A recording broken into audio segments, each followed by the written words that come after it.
Hello, welcome to my presentation on financial distress impacting mental health support for children and youth. My name is Michelle Briegel and I am a Walden student in the Doctorate of Human Services program. One of the current challenges facing families today seems to be the struggles of trying to keep up financially with the cost of living and ongoing rising prices. Families without high-paying jobs, pre-existing wealth, and those who have debt are more likely to experience economic hardship, which creates stress when they have difficulty affording their current financial commitments.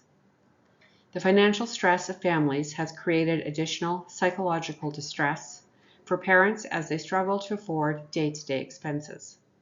There has been a sharp increase in the cost of living, drastically rising interest rates, and no increase in pay. Socioeconomic status is the position on the socioeconomic scale determined by social and economic factors such as income, education, occupation, location of residence, and ethnic or religious background.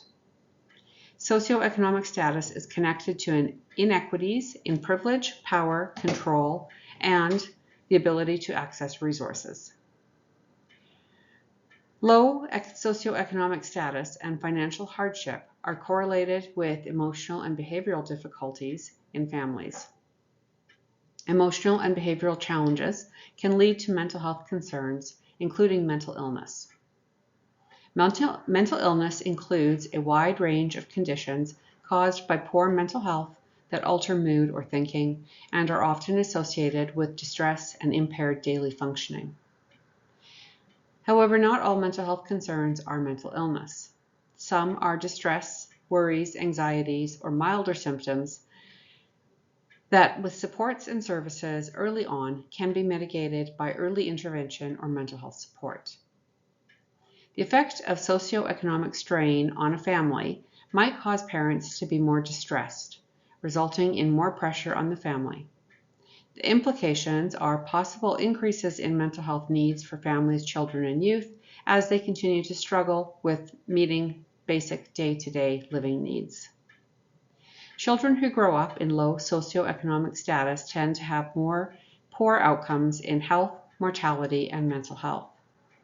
The stress of low socioeconomic status, coupled with poor or limited access to mental health care, limited or no financial resources to pay for services and medications, intensifies mental health conditions.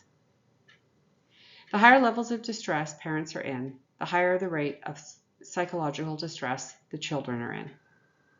There have been increases in reported parent-child conflict and loneliness by children and adolescents in recent years.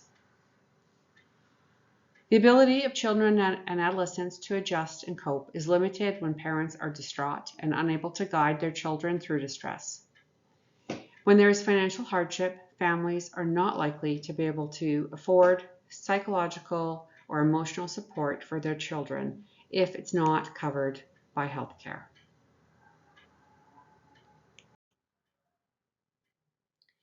Impacting mental health support for children and youth. Protecting your child's mental health. The current state of financial distress and socioeconomic status of families is one barrier that is impacting the ability for families to access mental health support for their children. Other barriers include unfunded programs, limited resources, lack of skilled practitioners, and a lack of insurance companies supporting the well-being of children and youth mental health. Based on what is known about the challenges that many low socioeconomic families have in managing the multiple rising expenses of day-to-day life, it is likely that they may have even more challenges accessing mental health services and resources in a timely manner. Therefore, a subtopic resulting from financial hardship that requires advocacy is access to mental health services that are free or affordable, easily accessible for families to get to, can be attained in a reasonable amount of time, and are safe. The mental health system is a large system that has the oversight of government agencies and policies. Policies put in place by the government are supposed to help families who are struggling financially to make ends meet. Families that need affordable and accessible mental health support for their children are not being fairly accommodated by the existing policies and procedures within the current mental health system.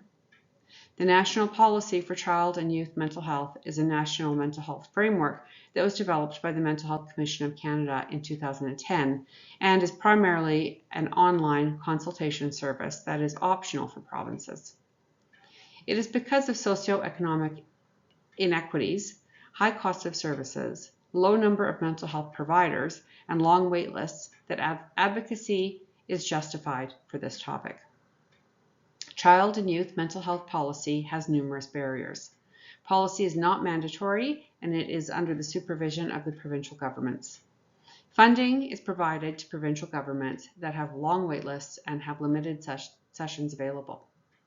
Extreme cases are overwhelming the system, and families are expected to use community services that cost money. If a family does not have private health benefits or good income, they may not be able to afford community mental health providers. Low socioeconomic status creates family stress by contributing to parental conflict. Parents often working multiple low-income jobs with little or no support for them from their employers. Current literature suggests that the financial stress experienced by parents since the COVID-19 pandemic may be impacting the well-being of children and youth because higher levels of financial stress create higher levels of psychological distress for parents. In turn, the higher levels of distress parents are in, the higher the rate of psychological distress the children are in.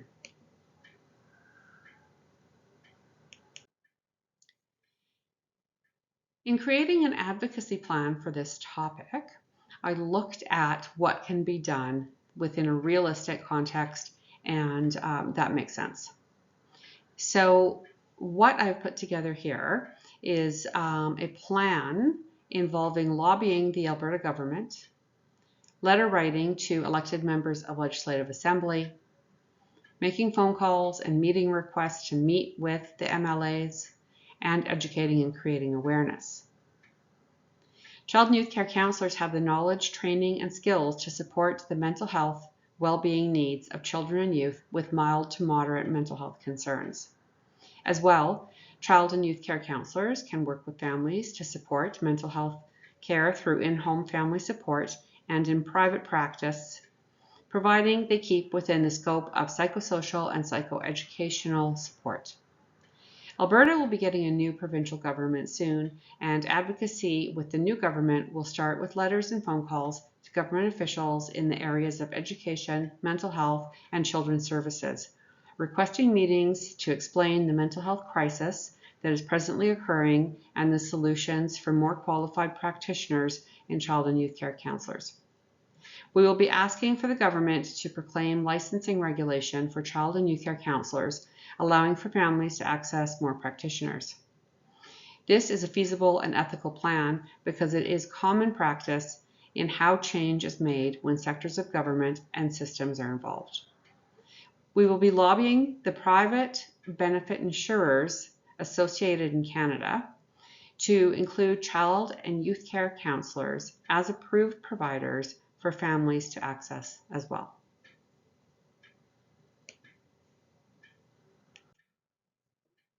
The partner organization that I plan to work with is the Association of Counseling Therapy of Alberta.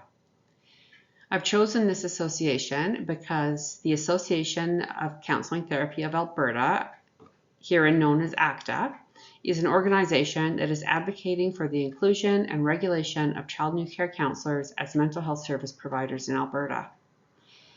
ACTA is an appropriate association to partner with, as it is the organization that is working to enhance qualified practitioners in the field of mental health by ensuring safe, ethical, and skilled practice is provided to the public.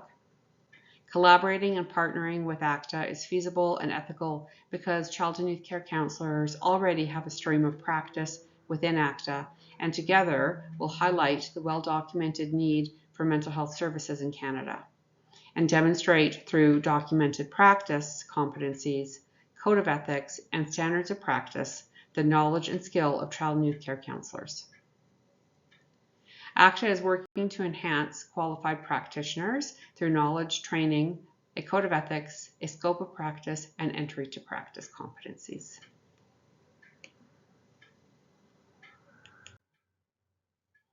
How this creates positive change in society. By lobbying for inclusion of child and youth care counselors in licensing regulation, it will allow insurance companies to easily include child and youth care counselors as approved providers. It will also allow government sectors who are restricted to only hiring licensed practitioners under a regulatory governance body the ability to hire child and youth care counselors in positions to provide more options for families to access mental health support. When families have more options to access mental health support through schools, hospitals, clinics, in-home support, private community practice, and can access different levels of care, psychologists, clinical social workers, counseling therapists, and child and youth care counselors, based on the needs of mental health support, then the overall well-being of families and children are supported. Additionally, improving access to mental health supports for children and youth by approving more qualified practitioners through insurance, reducing wait times, increasing resources in small communities, and increasing the number of practitioners hired by funded community programs. Here are the references used within the paper. And thank you very much for taking time to listen to my presentation today.